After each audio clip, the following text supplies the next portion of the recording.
Hello, everyone. Thank you for being patient. We appreciate it. Anita was coming from another meeting, so we just wanted to give her a few moments to get ready before we introduced her and then started the presentation. So Anita, if you're prepared, go ahead and get started whenever you want. Thanks. Yeah, I've been in a workshop all day, which is something you do if you work in academia, and I just had another meeting. So thank you for bearing with me. I'm going to share my screen and hopefully it'll work.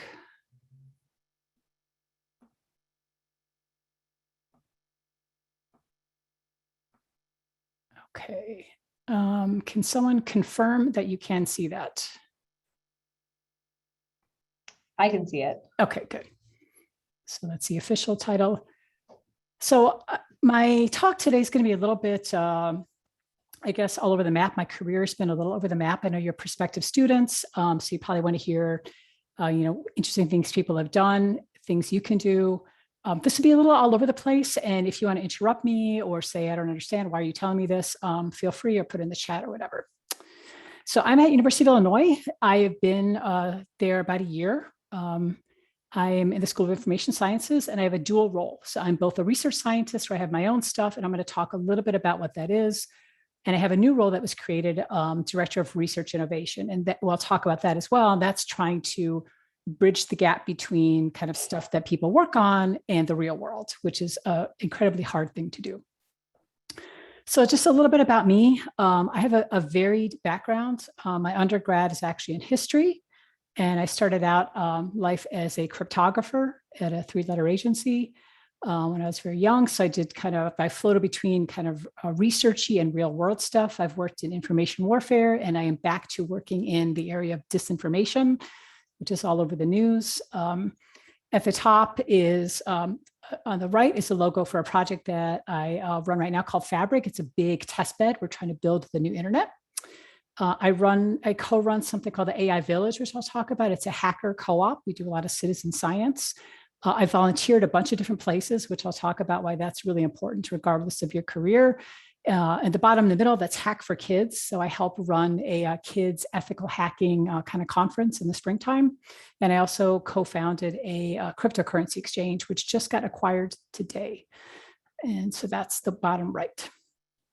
So this is a little bit about my path, and then I'll get to maybe the more interesting content. But I started out in the military. I ended up in the late 90s at an internet service provider, which now many of you know was like the big content providers. I did security there. And this is in the early days when we thought about what does it mean to when somebody's downloading music or copyright infringement, what do you do with that? It wasn't quite clear, 25 years ago. I did some time in enterprise, mostly running kind of large IT organizations. Ended up at a university running kind of IT and dealing with the research side. And I'll talk about that a little bit. I was at the National Science Foundation for 4 years where I funded a bunch of really cool cutting edge research, did a crypto startup, and then came back to academic life where I kind of focus on innovation and research and community building. So I'm going to touch on, this is going to seem a little all over the place, kind of bear with me, and I'll tie it all together.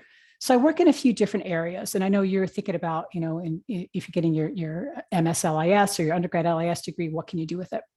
A lot of different things. So I have again, my background, I was a history major, I got an engineering degree. So I kind of float between a couple of different communities. I'm not very, very technical, but I'm not untechnical. So one of the areas I work in now, and I work in a lot of gray spaces, the space between kind of information security, the new hotness of AI, ML, data science, and this whole world in the middle. So, you have your hardcore kind of data science people, your security people. In the middle are topics like, what do you do if an algorithm seems to be racist or an algorithm seems to be feeding you information that's incorrect? Those kind of ethical issues are the tool sets built to be ethical. How do we think about this when we're talking to technical people? Those are the really interesting kind of gray areas that information sciences people work in, because it's somewhere between philosophy, ethics, communication, data, security, and technology. And that's a really interesting and very tough area to work in because you're having to talk to a bunch of different audiences. So in particular, one of the things I focus on is AI security. How do you know that the AI that's prompting your Facebook recommendations and things like that is really secure? And that's a multidisciplinary problem.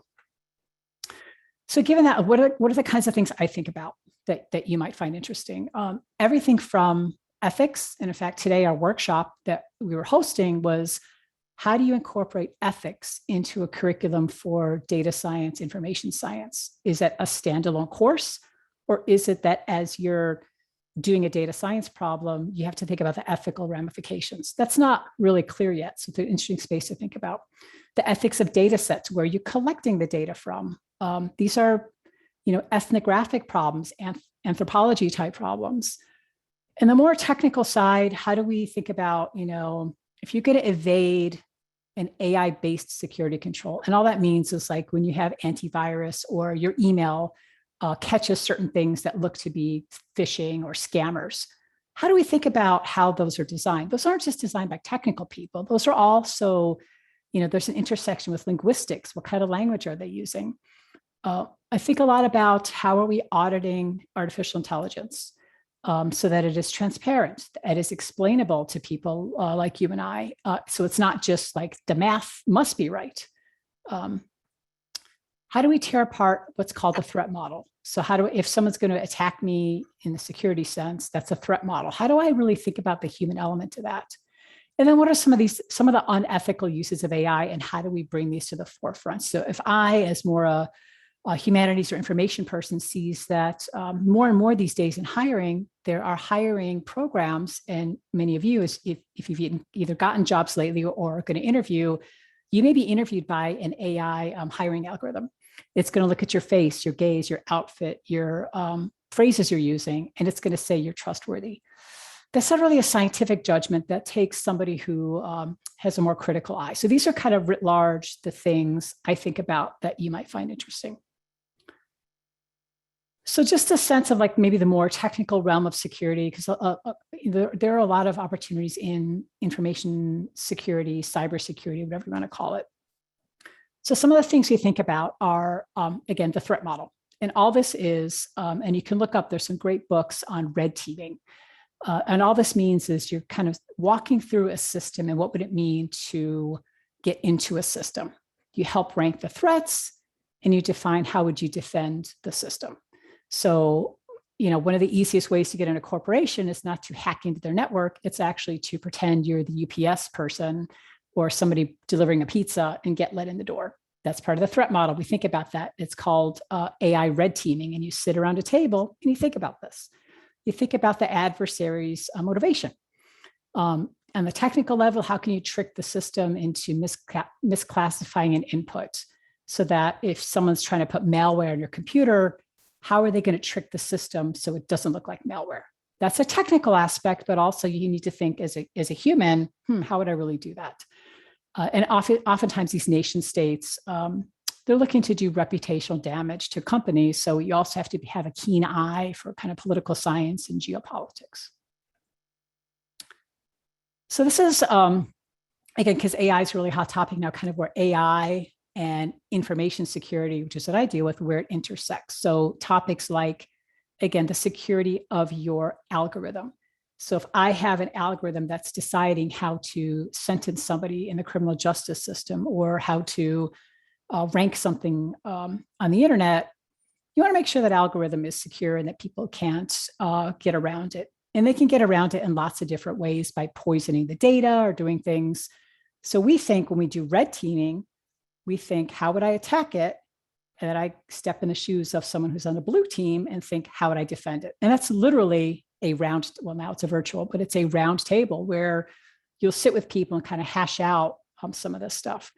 Of course, we think about supply chain security. Is the code secure? It's not only a technical issue, but it's also thinking about, where that comes from.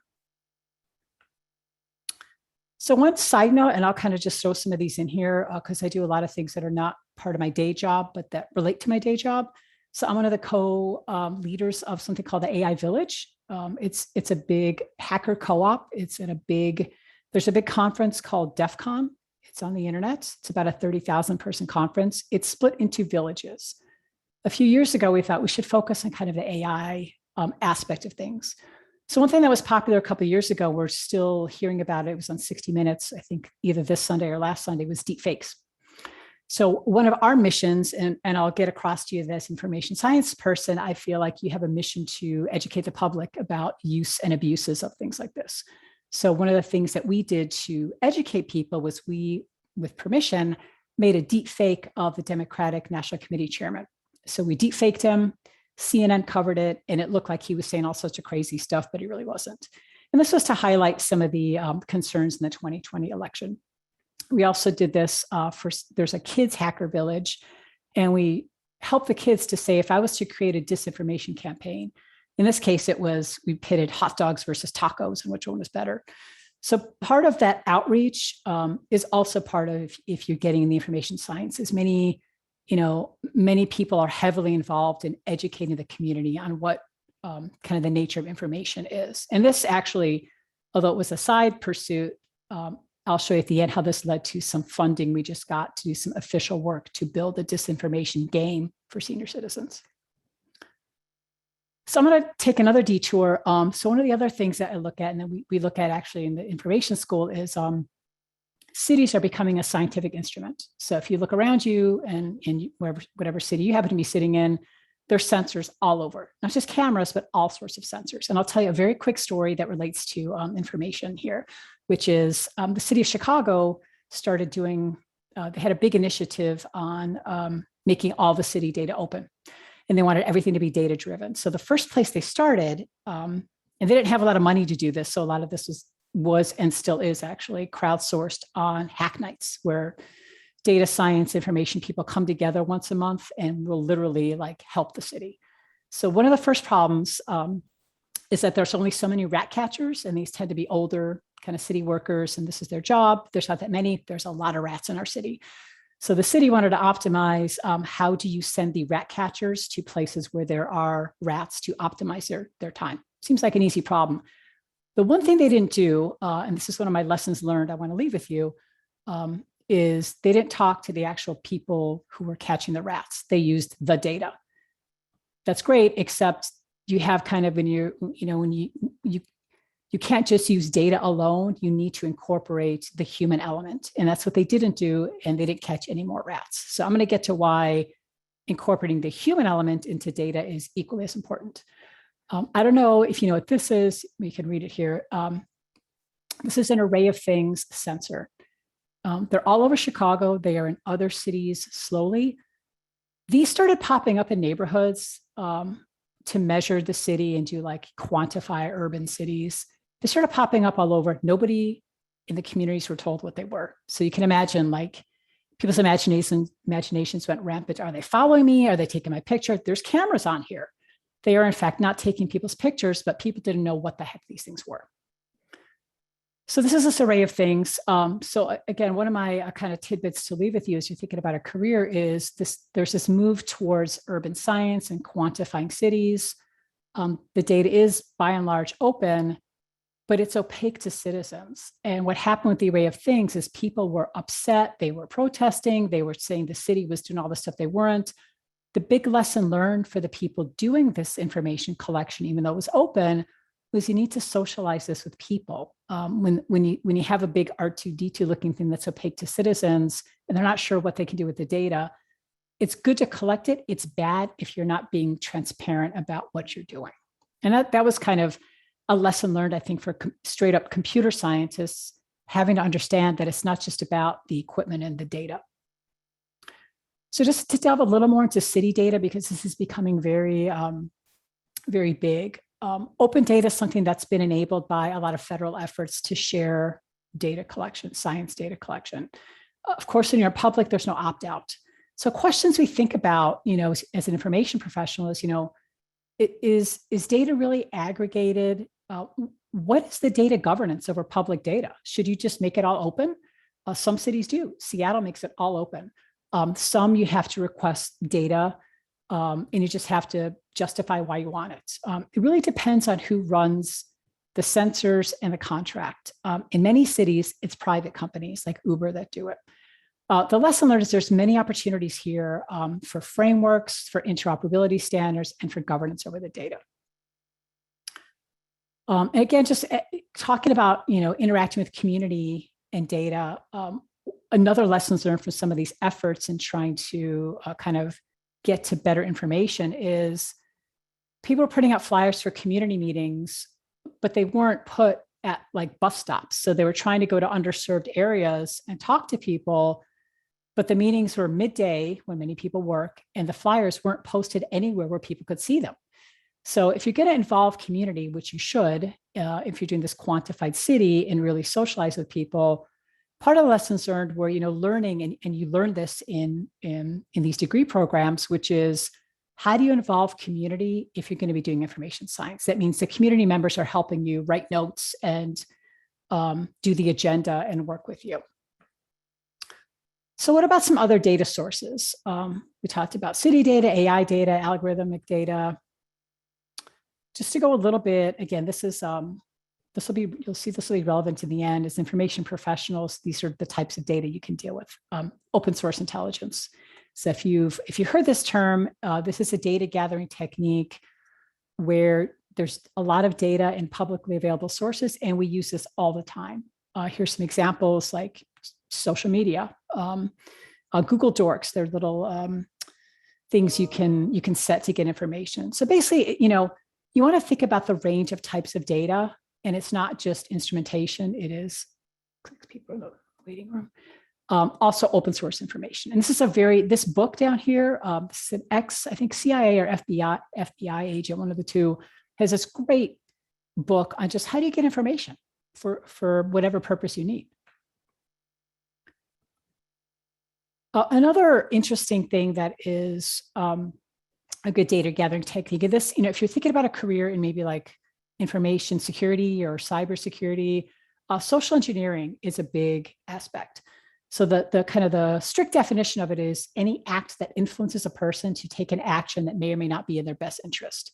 And the motives are not always bad. So many corporations, I have many friends that work as social engineers. A corporation will say, I want to hire you as a team, and I want your team to both try to break into our systems to make sure they're more secure. And I want to see if your team can break into our offices. So people will, pretend they're the power reading person or delivering a pizza, and they will get in and say, yep, your offices and all that secure. All that is part of the information sciences profession, these kind of things. So to pivot a little bit, so as you can imagine, kind of the space that I tend to work in is a little bit of a gray area because there's lots of things that converge there. And if you haven't heard this term, there's something called gray literature, and there are people in our department who study it. This is a term that was coined after World War II when a librarian, Charles Auger, was cataloging like information that wasn't academic. It was just, people's notes. Oftentimes, if you think about in earlier years and people make notes in the margin, this is this kind of gray stuff. It's not in the academic, it's not in a magazine, it's not in the Wall Street Journal. It's kind of gray area, gray literature. And there's not a really great means of distributing and collecting it, but I would contend it's a very interesting space and probably where the richest information is. And there's courses where our faculty will talk about that. So this kind of, as I said, I work in this nexus of gray area, which is really kind of across the boundaries of disciplines, which is a really hard thing to do. And I feel like in information sciences, that's kind of what we do, because breaking these boundaries makes things a lot more successful. So again, taking a side detour, if you haven't heard of citizen science, this is a really interesting area that's started, probably 20 years ago. It started with, you might have heard of SETI at home. This started where people were dedicating parts of their home computer to look for extraterrestrial life. It was a program that was actually out of Berkeley. But there's lots of these citizen science places where people share information. They actually, especially like the biologists are really good at this, and others, they'll share information in venues that are not necessarily academic or enterprise, like a company. And these are very interesting if you're just curious about information sharing and gatherings. This is one that I worked on that's still ongoing. It was, and I'll tell you why it's relevant. Project Domino, we started this right kind of near the beginning of COVID. And this is just like a co-op of volunteers. People are everything from CS people, housewives, stay-at-home dads, Bitcoin experts, people like me are kind of all over the place. And our purpose was to gather all of our kind of disciplinary expertise on various aspects of information, get a graphical map of where we saw COVID-related misinformation. And remember, like a year ago, this is a lot different than it is now. But we got together just as a project to see where was this misinformation, and so I'm starting to look at the chat. And what are the relationships with the followers? So people like me, I know a lot about following the trail of dark money, Bitcoin. So they would say, you know, I see somebody referencing a Bitcoin address. Can you find who that is? Others are really good at open source. One in particular is a stay-at-home mom who just was really, really good at this stuff, and she could find out information about these people. So our goal was to identify a community influencers, which at that time it could be a pastor or just a popular person, and do some targeted interventions. So in communities we saw that were disproportionately affected by COVID, African-American communities, Hispanic communities, how can we draw a map, find people who are influencers, and aid both get them to increase, masking in their community and get to the platforms to remove misinformation. This is still ongoing, and people have parlayed this to all sorts of really cool software and projects, and we're actually making a difference. And we have made a little bit of a dent in Twitter when they started flagging things. I have just a couple more slides, and I apologize if this is kind of all over the place.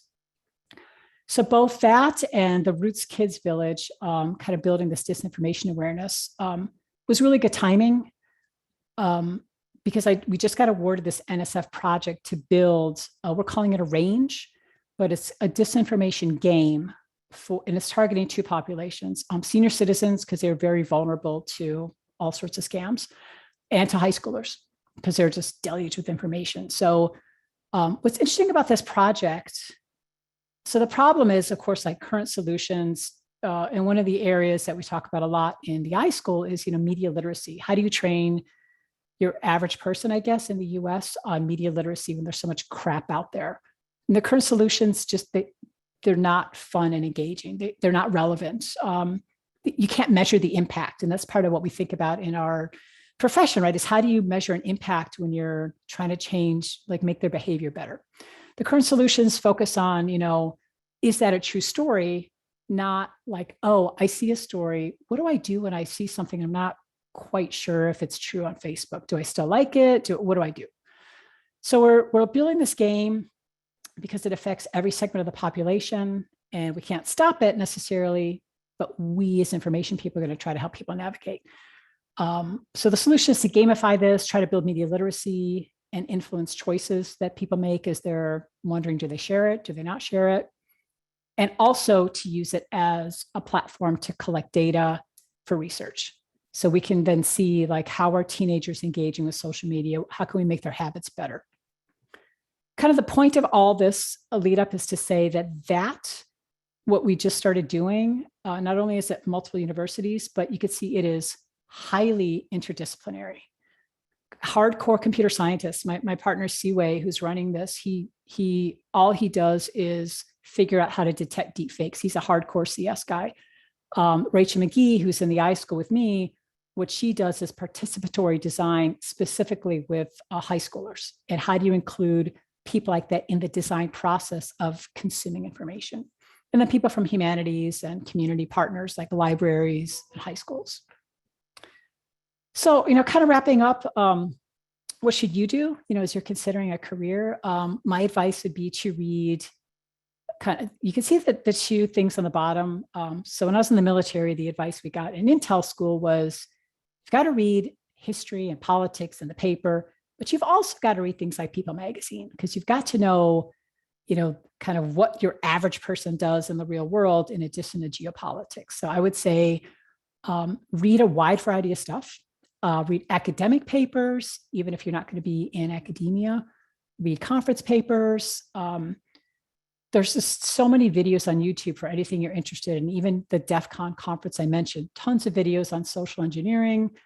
Kind of talk to people on different Slack channels. Go to open data gatherings. I know in my city, in Chicago, there's a monthly open city data group, and they do really cool stuff. And if you don't know anything about data science, you could just be there to hang out and give ideas. Finally, some takeaways. This is kind of like from 30 years in or around mostly kind of information security. If you're bored, something's wrong. The world is so interesting now. We have like this information deluge. You'll find something to do, whether it's at work or in your non-day job. Security operations is great if you're an adrenaline junkie. So if you are really interested in, somebody broke in and did something nefarious. I mean, if you like that kind of stuff, there's no lack of work for security operations. And by the way, you don't need to get a degree in computer science or security. You just have to have an inquisitive mind. Some of the best people I worked with in security were creative writing or English majors. Embrace kind of risk compliance and governance. There's never enough kind of dollars for security. It's always a fight. As you can tell, I do a lot of volunteering because I feel like my career has been made on just being surrounded by kind of smart, interesting, inquisitive people. I try to go to a lot of events and workshops, read a lot, think broadly. And of course, the interesting parts in this field in general are the gray areas. So that's all I had. I'm going to stop sharing. I'm sure I seemed all over the place, but I wasn't sure what everybody wanted to hear about. So that'll give you a taste of what we do in security. I think your presentation was great, Anita. I think you covered a lot of different areas that I wasn't even thinking would be something that our faculty members, our students are prepared to do once they leave the program. So thank you for touching on all of that. You have two questions in the chat. The first one is, what would a pathway look like for getting into the social engineering industry, and any course recommendations? First, I'm going to put this in the chat, which is Project Domino, just because I have it handy. So Amy, if you go to there, I believe on the bottom, the best way is to join our Slack channel. If you go to the GitHub page, all the way on the bottom is the Slack channel. You can just click on that. Social engineering. Yes, there are, what I would recommend for social engineering is there are official certifications now in social engineering. You can look up those. Something like SANS has official social engineering certs. You should absolutely 100% go to YouTube and look up some of the, so at DEF CON, there's a social engineering village. They have a Discord, they have a Slack channel, they have competitions. If you're thinking about that at all, I would recommend that's to Chad looking at that, because there's things like, I think I might have even been on 60 Minutes where they'll put, every year they have a big challenge. So they'll have somebody in a booth. And I think it took the lady, she's a famous social engineer. I think it took her less than 2 minutes to break into somebody else's Verizon account. She had a baby crying in the background. She was like, oh my gosh, I forgot my password. Check that out. Go to the Social Engineering Village. And they will have a million kind of spot on recommendations for doing it. And you can always drop me an email too. Probably not thinking great at this hour. I'll put my email in the chat. You need to reach out to me.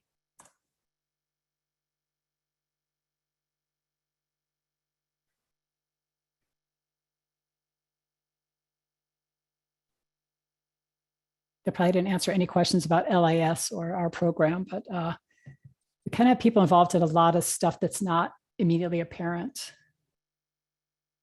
Thank you, Emma.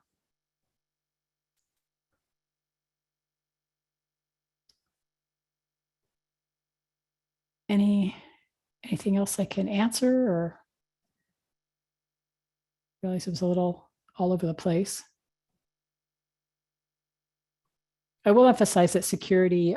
So I guess a couple of things I should mention since you're thinking about applying, which is we have something called, well, not we, but there's something called Scholarship for Service. If you're not aware of it, if you're thinking about a career in security, I'm going to send this in the chat. But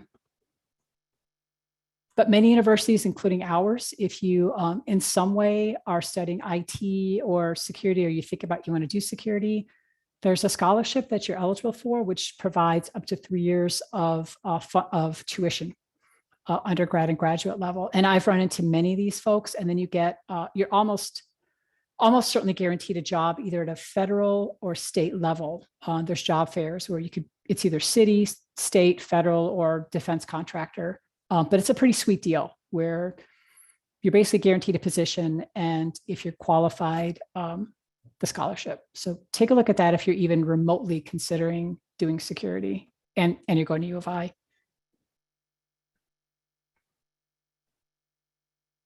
An IT background is not required to apply at all. There are people, for one of my workshops, we bring a bunch of students from SFS, and many of them are even like going to school for business, or, because the angle for security for them is compliance, privacy or compliance, or they want to be a data privacy officer. So many of them I've run into are not even technical at all. It's really like an intersection of types of people.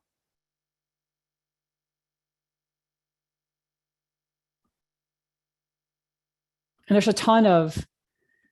these days, there's just a ton of student scholarships for all sorts of things. I mean, that's a pretty sweet deal, but there's other just bunches of scholarships that are out there.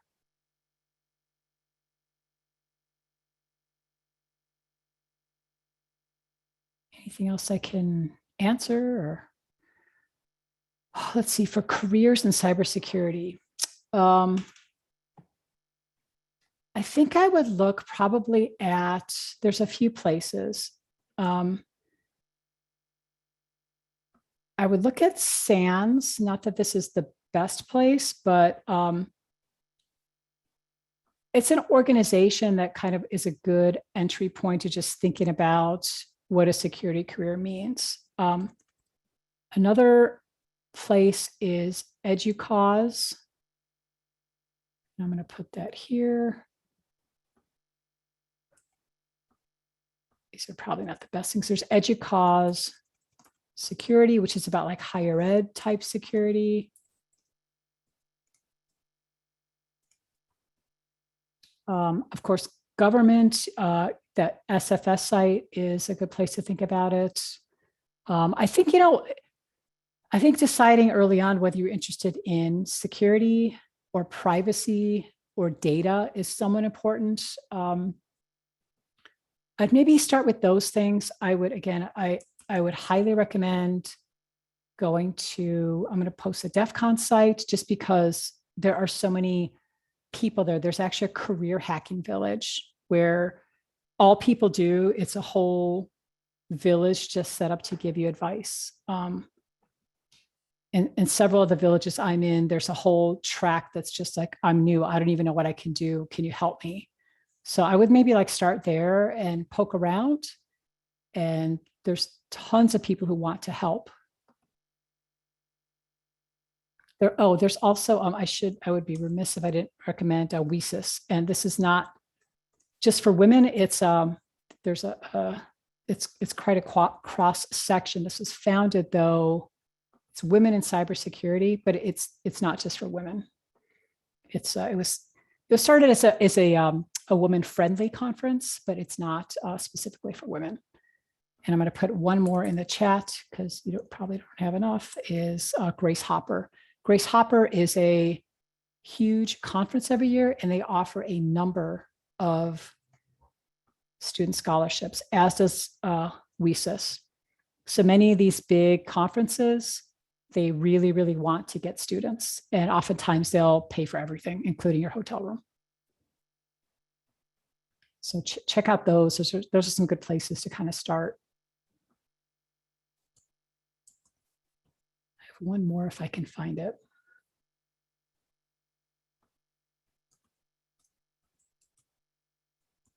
Which is women in supercomputing. Here, I'm going to send this one too. Again, this is not just for women, but this is around kind of the, and it's not specific to security, but it's a really good program. And this is last year's, so this is not current, but they'll put a new page up soon. But this is like, if you're interested in security of like high performance computing or the huge like exascale computers, that's a really good place to start.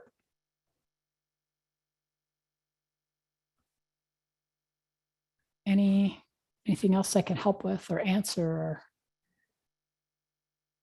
you can always drop me an email.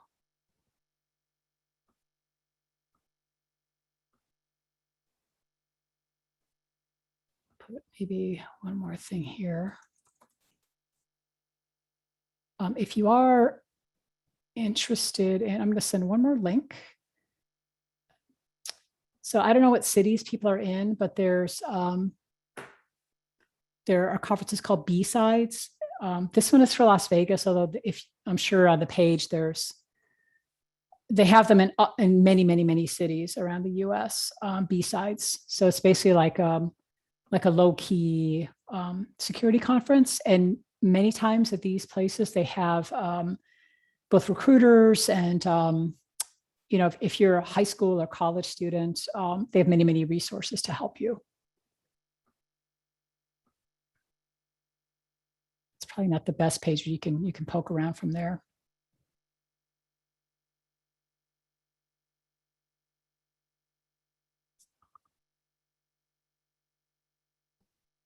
Anyone else have any questions for Anita?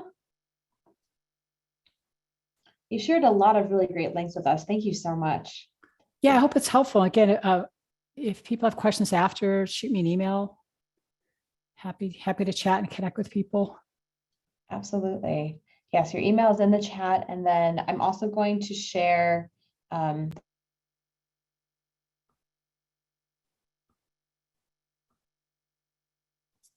talking to myself here. I thought I was unmuted. So I also put in the chat the email address you can ask questions about the iSchool and our programs, as well as the link to INFOcon. Tomorrow is the last day of the event, so we encourage you to join sessions tomorrow as well if you are so inclined and have the availability. Anita, thank you so much for joining us today and for giving such a wonderful presentation.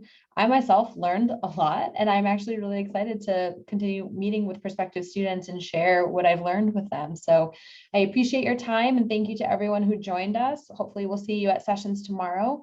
And if you have questions, you know how to find us. Just look for the email addresses in the chat box. So thank you and have a good evening. See you guys.